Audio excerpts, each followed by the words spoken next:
First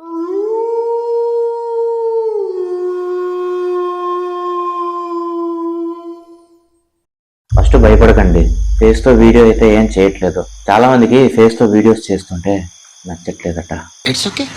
అయినా పర్లేదు, maximum videos పెట్టడానికి ట్రై చేస్తాను. ఈ మధ్య కొద్దిగా వీడియోస్ తక్కువ అయ్యాయి, స్లో చేస్తున్నాను. కొంచెం పర్సనల్ వర్క్ ఉండే, దానివల్ల మ్యాక్సిమం డైలీ ఒక స్టోరీ వచ్చేటట్టు ప్లాన్ చేసుకుంటున్నాను. కొద్దిగా టైం ఇవ్వండి. వన్ థింగ్, మీ సపోర్ట్కి మాత్రం చాలా థ్యాంక్ యూ. ఈ సపోర్ట్ ఇట్లనే పెడతారని చెప్పి కోరుకుంటున్నాను. ఫస్ట్ అయితే వీడియోని లైక్ చేయండి. లైక్ చేయడం ద్వారా ఇంకొంతమందికి రీచ్ అవుతుంది. ఇక లేట్ చేయకుండా స్టోరీలోకి వెళ్ళిపోదాం. బేసిక్గా మనం చాలా ఇళ్ళు మారుతూ ఉంటాం, కానీ ఒకవేళ ఆ మారిన కొత్త ఇల్లు హాంటెడ్ అయితే, ఆ ఇంట్లో ఆ ఫ్యామిలీ మెంబర్స్తో పాటు వేరే ఎవరైనా ఉంటే, అది ఊహించుకుంటుంటేనే చాలా భయంకరంగా ఉంటుంది కదా. అలానే ఒక కథ జరిగింది. అసలు ఏం జరిగింది, ఎందుకు ఆ ఇల్లు అంత హాంటెడ్ అయింది?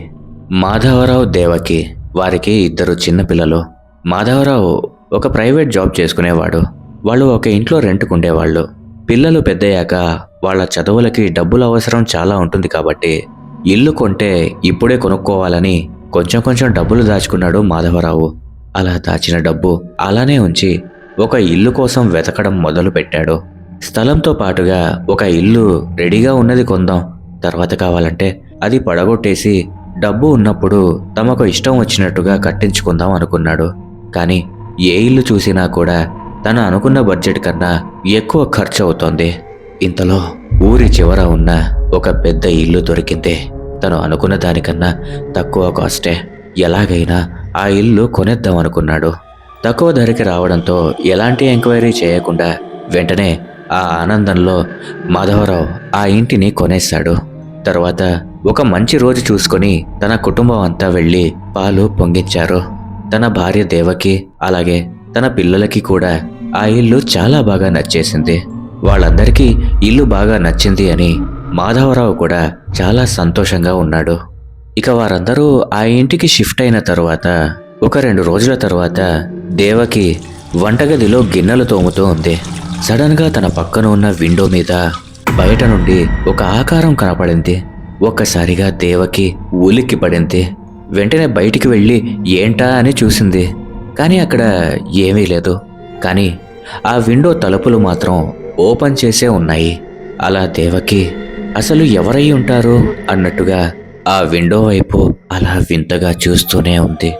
ఇక మరుసటి రోజు పొద్దున్నే నిద్ర లేవగానే వాళ్ళ కూతురు, చిన్న పాప, కడుపులో నొప్పిగా ఉంది అనడం వలన సరే అని స్కూల్కి సెలవు పెట్టేసి తినేసి టాబ్లెట్ వేసుకోమంది దేవకి. తర్వాత కాసేపటికి ఆ పాప సోఫాలో కూర్చొని అలా టీవీ చూస్తూ ఉంది. కాసేపటికి టీవీ ఆఫ్ చేయగానే తనకి ఆ టీవీ స్క్రీన్లో తన పక్కన ఎవరో కూర్చున్నట్టుగా కనిపించింది. ఒక్కసారిగా ఆ పాప గట్టిగా అరిచింది. ఈలోగా దేవకి వచ్చి ఏమైంది అని అడిగితే ఆ పాప జరిగింది చెప్పింది. అదంతా నీ భ్రమ అని దేవకి ఆ పాపకి సర్ది చెప్పింది. ఆ ఇంట్లో ఏదైనా సామాన్లు ఎక్కడైనా ఒక చోటు పెడితే కాసేపటికి అవి కనపడకుండా పోయేవి. ఒకరోజు మాధవరావు తన ఫ్రెండ్ ఎవరిదో బర్త్డే పార్టీ ఉందని, సో తను ఆ రోజు ఇంటికి రాలేను, మీరు త్వరగా తినేసి పడుకోండి అని చెప్పాడు. సరే అని తన 2 పిల్లలని దేవకి పక్కనే పడుకోబెట్టుకుంది. మధ్యరాత్రి తన భుజం మీద ఎవరో చెయ్యి వేసినట్టుగా అనిపించింది.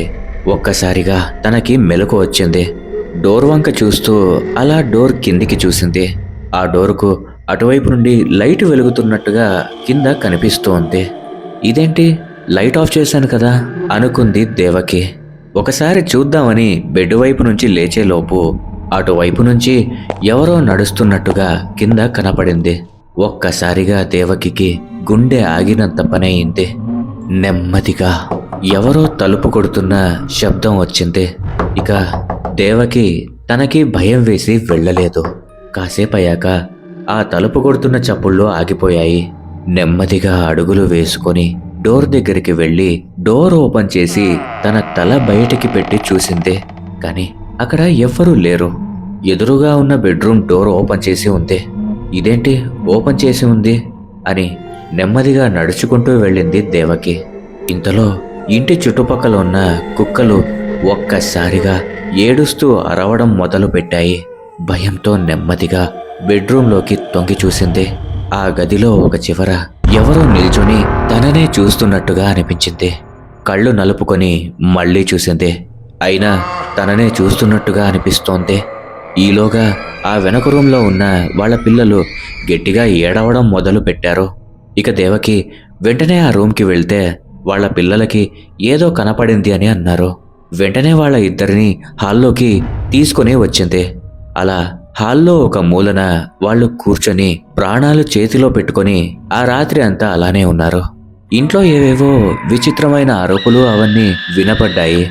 ఈలోగా ఎవరో తలుపు కొడుతున్నారు. దేవకి ఉలిక్కిపడి లేచింది. నెమ్మదిగా వెళ్ళి డోర్ ఓపెన్ చేసి చూస్తే తన భర్త మాధవరావు. ఇక దేవకిని చూసిన మాధవరావు, ఏంటి ఈ చెమటలు ఇవన్నీ అని అడిగితే దేవకి జరిగిందంతా చెప్పింది. కానీ మాధవరావేమో ఇదంతా నీ భ్రమ అన్నాడు. కానీ దేవకి అవన్నీ వినకుండా అరుస్తూ అలానే పిల్లలని తీసుకొని వాళ్ళ పుట్టింటికి వెళ్ళిపోయింది. మాధవరావుకి ఏమీ అర్థం కాలేదు. ఇక ఆ రోజు ఆఫీస్ కూడా సెలవు పెట్టేశాడు. తన భార్య ఇంటి నుంచి వెళ్ళిపోయిందని ఆ బాధతో రోజంతా హాల్లోనే ఉన్నాడు. తర్వాత తన గదికి వెళ్ళి పడుకున్నాడు. కాసేపటి తర్వాత హాల్లో ఉన్న టీవీ దానంతటా అదే ఆన్ అయింది.